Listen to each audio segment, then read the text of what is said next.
Hey everyone, I'm the ProjectCoe.com editor-in-chief Justin Joseph, and today I have the pleasure of telling you why after watching this video review, you should drop whatever it is that you're doing, run out to your favorite game store, and purchase a copy of Ninja Gaiden Dragon Sword for the Nintendo DS if you haven't already. Yes, the game is that good, but of course I'm not just leaving you hang there. Team Ninja managed to accomplish what no other developer has on Nintendo's portable. Ninja Gaiden, an intense action franchise, not only looks exceptional on the platform, but it plays impressively well with 95% of the control exclusive to the touchscreen. As for a quick rundown of the filler plot, Dragon Sword takes place in the series universe featured in the Xbox adaptations. The ancient fiends have reawakened and aligned with the Spider Clan, who's trying to steal the legendary Dragon Sword that is in Ryu Hayabusa's possession, in addition to the Eye of the Dragon, which Ryu's clan has protected for generations. Ryu is ultimately brought into this conflict because of the kidnapping of Momiji, the village's shrine maiden, whom Ryu was looking after personally. Even with knowing that, and the fact that the game's cutscenes are nicely drawn and animated, chances are your main focus would be entirely on kicking butt and taking names with your plastic stick. And yes, I mean your stylus.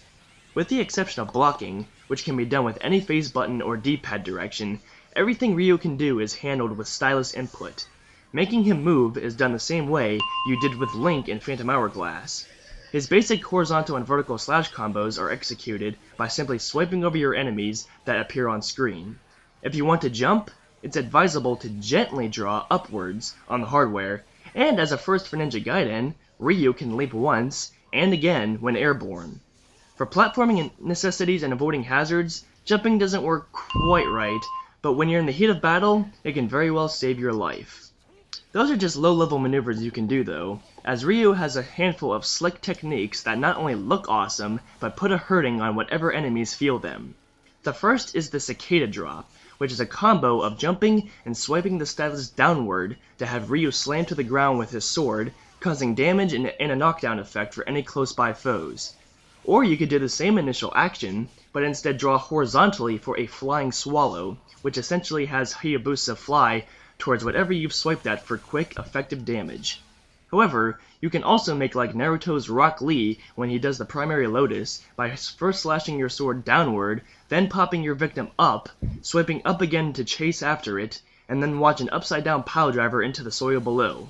That is called an Izuna Drop. Despite how cool those moves are, nothing is more satisfying than unleashing an ultimate technique. Done by pointing the stylus directly on Ryu, and then scribbling like a child coloring a book, if you manage to charge up this attack to blue, or even a devastating red, you'll enjoy witnessing Ryu tilt and tumble through the air as he hurls a series of blue or red blades of pain at any enemies in the vicinity. Finally, Ninpo magic returns as the franchise's arcane staple, and it too can save your life and looks extremely cool. By tapping an icon in the touchscreen and then filling in an empty symbol, you can invoke skills such as summoning a fireball that can be controlled by the stylus, or generating health recovering blue spheres that instantly pat you like new. Are there any problems with this system? Well, yes, because having so many options is bound to confuse the game, and you can, but thankfully it's minimal.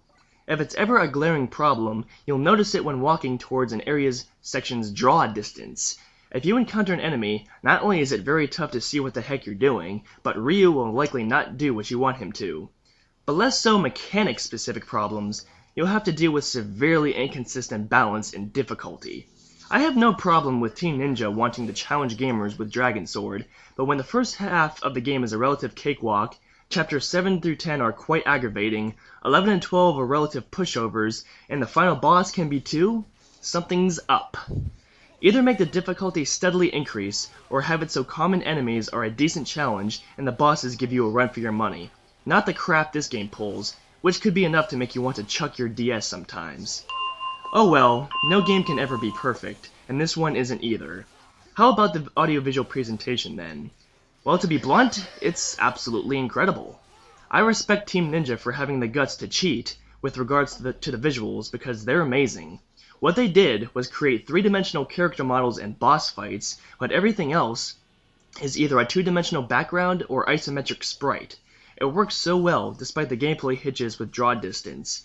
All animations are also incredibly fast-paced and fluid, with no hiccups in frame rate, which is mind-blowing given how much action can be happening at once. To top it all off, the special effects can't possibly disappoint graphic junkies, as everything from Ryu's sword swipes to the lightning ninpo he can summon, it all looks sweet. The same goes for the music. I mean, holy cow! Even though you might not find yourself whistling or humming it along the way to work or class even, it's so perfect for where you are and what you do in this game that you'll wish you could blare it from your surround sound setup.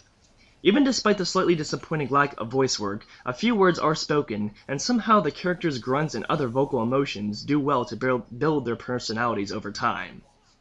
Guys, are you on your way to the game store yet? Well, if you aren't, then why not? Oh yeah, I still have to rate this game and conclude the video. In this relatively 6-hour quest that spans 13 chapters, you can find some hidden goodies, and even unlock an insane difficulty by first completing normal, and I do indeed wish you heartfelt luck in tackling that insanity.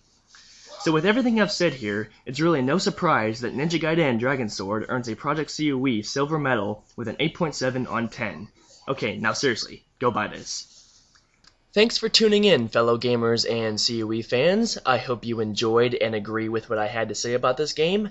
Over the next 2 months, you'll be treated to a bevy of written and video reviews from us regarding the remainder of the year's big-name releases. So look forward to that, and I'll be back soon with yet another feature.